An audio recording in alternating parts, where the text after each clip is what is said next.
Present to you Dr. Martin Luther King, Jr.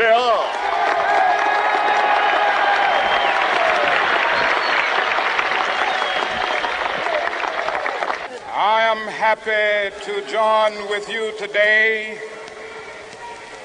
in what will go down in history as the greatest demonstration for freedom in the history of our nation.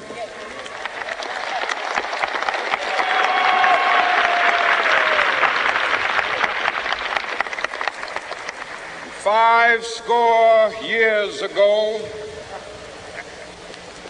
a great American in whose symbolic shadow we stand today signed the Emancipation Proclamation.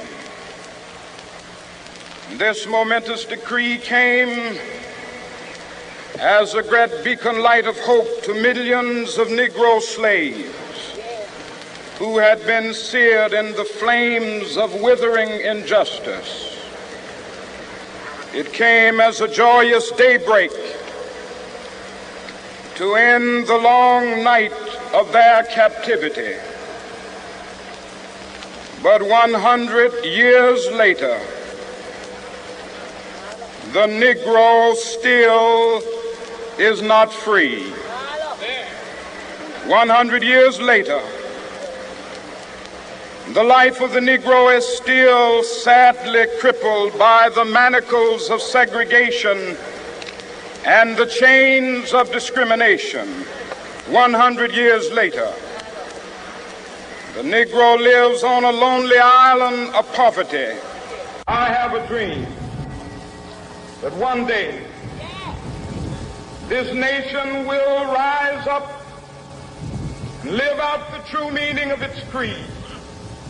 We hold these truths to be self-evident, that all men are created equal.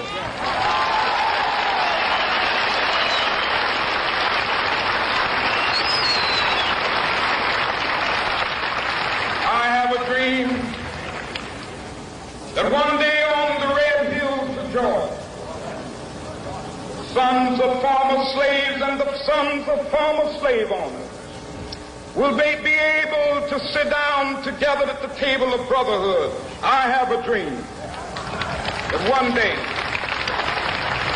even the state of Mississippi, a state sweltering with the heat of injustice, sweltering with the heat of oppression, will be transformed into an oasis of freedom and justice. I have a dream.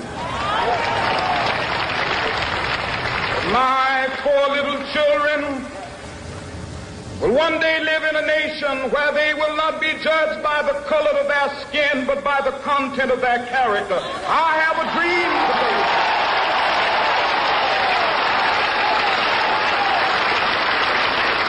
I have a dream that one day, down in Alabama with its vicious racists, with its governor having his lips dripping with the words of interposition and nullification.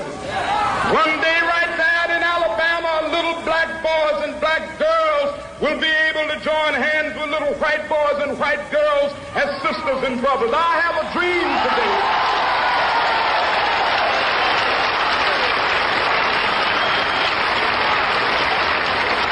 I have a dream that one day every valley shall be exalted, and every hill and mountain shall be made low. The rough places will be made plain, and the crooked places will be made straight, and the glory of the Lord shall be revealed, and all flesh shall see it together.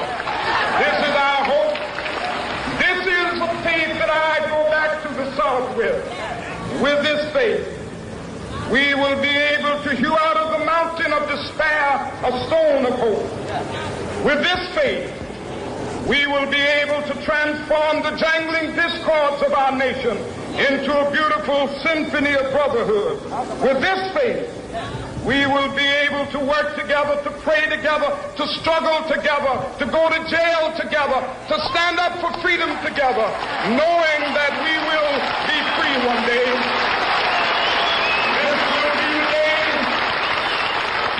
This will be the day when all of God's children will be able to sing with new meaning, my country, tears of thee. Sweet land of liberty, of thee I sing. Land where my fathers died, land of the pilgrim's pride. From every mountainside, let freedom ring. And if America is to be a great nation, this must become true. And so let freedom ring. From the prodigious hilltops of New Hampshire, let freedom ring. From the mighty mountains of New York, let freedom ring. From the heightening Alleghenies of Pennsylvania, let freedom ring. From the snow-capped Rockies of Colorado, let freedom ring. From the curvaceous slopes of California. But not only that, let freedom ring from Stone Mountain of Georgia. Let freedom ring from Lookout Mountain of Tennessee. Let freedom ring from every hill and molehill of Mississippi, from every mountainside. Let freedom ring, and when it happens, when we allow freedom ring, when we let it ring from every village and every hamlet, from every state and every city, we will be able to speed up that day when all of God's children, black men and white men, Jews and Gentiles, Protestants and Catholics, will be able to join hands and sing in the words of the old Negro spiritual, free at last, thank God Almighty.